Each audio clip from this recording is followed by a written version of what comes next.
Umaraw sa mga CCTV footage na nakalap ng National Bureau of Investigation ang resulta ng isinagawang behavioral analysis kay Sandro Mulak na nagsasabing dumaan siya sa isang traumatic incident.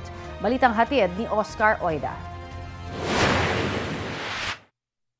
Sa mga kuha ng CCTV noong July 21, 2024, makikitang 4:39 ng madaling araw, lumabas ng kanyang kwarto si Sandro Mulak. Hanggang sa makatawid sa katabing hotel. Maya-maya pa, nag-elevator siya paakyat ng 7th floor hanggang makarating sa kwarto kung nasaan sina Richard Cruz at Jojo Nones bandang 4:48 ng madaling araw. Bandang 5:24 ng umaga, makikita ang isang room attendant na naghahatid ng inumin sa naturang kwarto. 6:46 ng umaga naman, makikitang lalabas ng kwarto si Sandro. Lilisanin ng nasabing hotel hanggang sa makabalik sa kanyang hotel 6:53 ng umaga.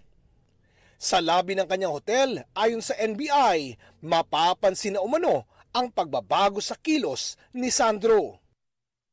Papunta siya doon sa hotel na naka-check-in ang dalawang subjects, normal at relaxed ang movement ni Sandro.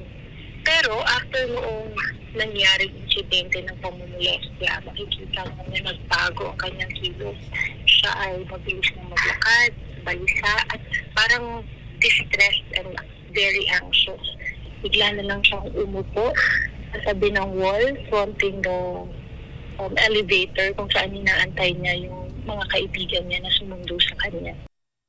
Ang mga video manong ito ayon sa NBI ay corroborative o sumisigunda sa behavioral analysis na ginawa ng kanilang mga investigador at Behavioral Science Division.